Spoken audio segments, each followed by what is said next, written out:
जय श्री राम। श्री वाल्मीकि रामायण अयोध्या कांड 47वां सर्ग।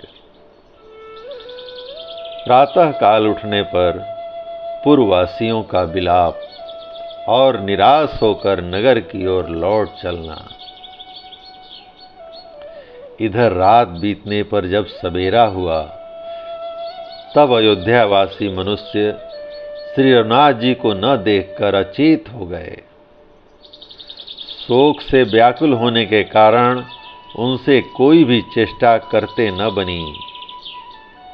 वे शोक जनित आंसू बहाते हुए अत्यंत खिन्न हो गए तथा इधर उधर उनकी खोज करने लगे, परंतु उन दुखी पुरवासियों को श्री राम किधर गए इस बात का पता देने वाला कोई चिन्ह दिखाई नहीं दिया। बुद्धिमान श्री राम से विलग होकर वे अत्यंत दीन हो गए। उनके मुख पर विषाद जनित वेदना स्पष्ट दिखाई देती थी। वे मनीषी पुरवासी करुणा भरे वचन बोलते हुए विलाप करने लगे। हाय, हमारी उस निद्रा को धिक्कार है जिससे अचेत हो जाने के कारण हम उस समय विशाल वक्ष वाले महाबाहु श्री राम के दर्शन से वंचित हो गए, जिनकी कोई भी क्रिया कभी निष्फल नहीं होती। वे तापस वेशधारी महाबाहु श्री राम हम भक्त जनों को छोड़कर वन में कैसे चले गए। जैसे पिता अपने औरस पुत्रों का पालन करता है, उसी प्रकार जो सदा हमारी रक्षा करते थे, वे ही रघुकुल श्रेष्ठ श्री राम आज हमें छोड़कर वन क्यों चले गए। अब हम लोग यहीं प्राण दे दें या मरने का निश्चय करके उत्तर दिशा की ओर चल दें।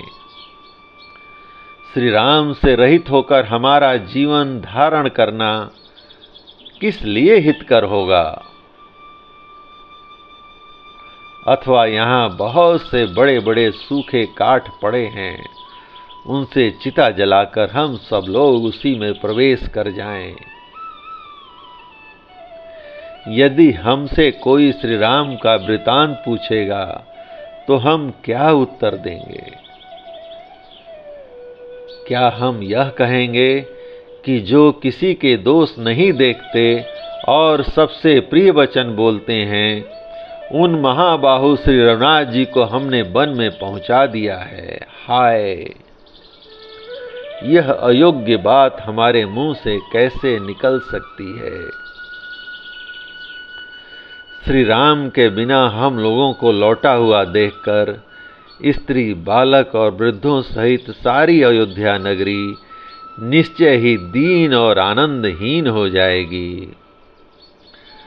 हम लोग वीरवर महात्मा श्री राम के साथ सर्वदा निवास करने के लिए निकले थे। अब उनसे बिछुड़कर इस अयोध्यापुरी को कैसे देख सकेंगे। इस प्रकार अनेक तरह की बातें कहते हुए वे समस्त पुरवासी अपनी भुजा उठाकर विलाप करने लगे। वे बछड़ों से बिछड़ी हुई अग्रगामिनी गौओं की भांति दुख से व्याकुल हो रहे थे।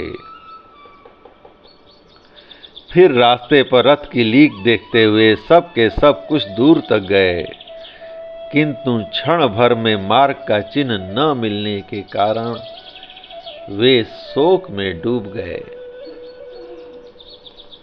उस समय यह कहते हुए कि यह क्या हुआ, अब हम क्या करें, दैव ने हमें मार डाला, वे मनस्वी पुरुष रथ की लीक का अनुसरण करते हुए अयोध्या की ओर लौट पड़े।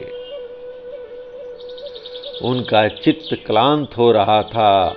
वे सब जिस मार्ग से गए थे उसी से लौटकर अयोध्यापुरी में जा पहुँचे, जहाँ के सभी सत्पुरुष श्री राम के लिए व्यथित थे।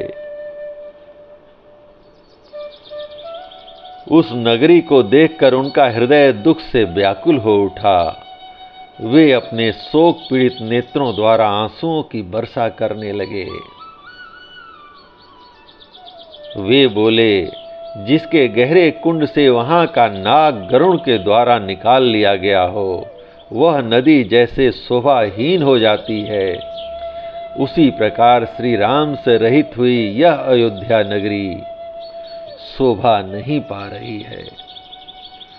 उन्होंने देखा सारा नगर चंद्रहीन आकाश और जलहीन समुद्र के समान आनंद शून्य हो गया है। पुरी की यह दुरावस्था देख वे अचेत से हो गए। उनके हृदय का सारा उल्लास नष्ट हो चुका था। वे दुख से पीड़ित हो उन महान वैभव संपन्न गृहों में बड़े क्लेश के साथ प्रविष्ट हो सके और सबको देखते हुए भी अपने और पराये की पहचान न कर सके। जय राम जी की। इस प्रकार श्री वाल्मीकि निर्मित आर्ष रामायण आदि काव्य के अयोध्या कांड का 47वां सर्ग प्रभु श्री राम की कृपा से पूर्ण हुआ। जय श्री राम।